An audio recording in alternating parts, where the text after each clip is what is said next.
bugün 11 tuşda 0-34.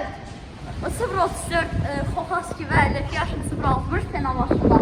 Çünki balaca uşaqdan Elxan duzlu oyunları və indi də biz penallaşırıq. Şot 5-dəndir. Penallaşmalar çox zor gedir. Getdik.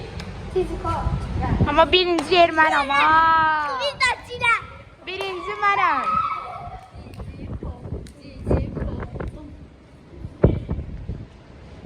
Dostlar,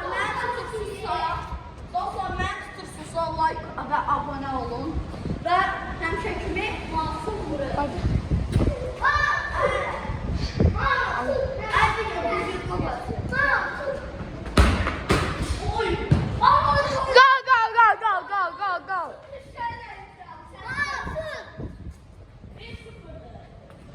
Stop. Abone olun ya. Abone çekti. Abone olun. Telefon tut. Hiçbir şey yazma. Düzgün tut.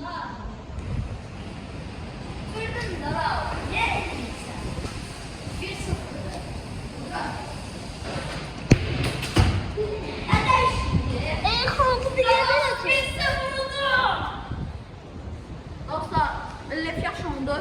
İndi ikincisini vururam. Oydu, tut mu? Kamera tut. Ben tutuyorum. Yok. Ben tutuyorum. Ben daş, bu balaca daş girdi mənim ayağıma. Gəlin. Getdik hakim. Atırlar.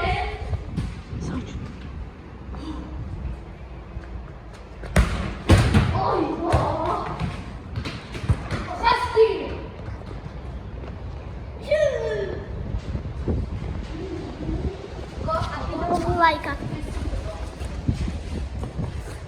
Ben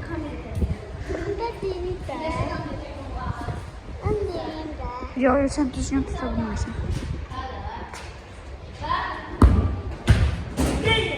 Lef yaşı.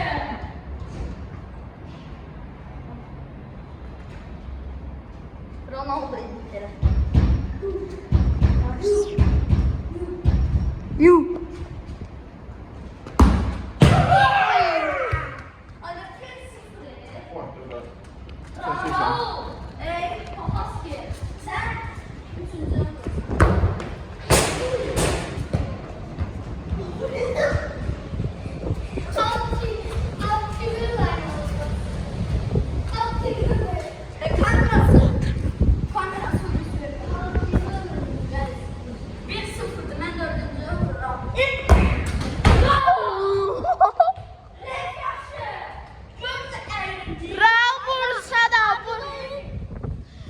Bursa'da vurmasa da uduzdu.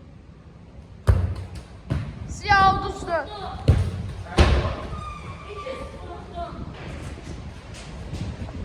Çok güncel oyun. Çok güncel oyun.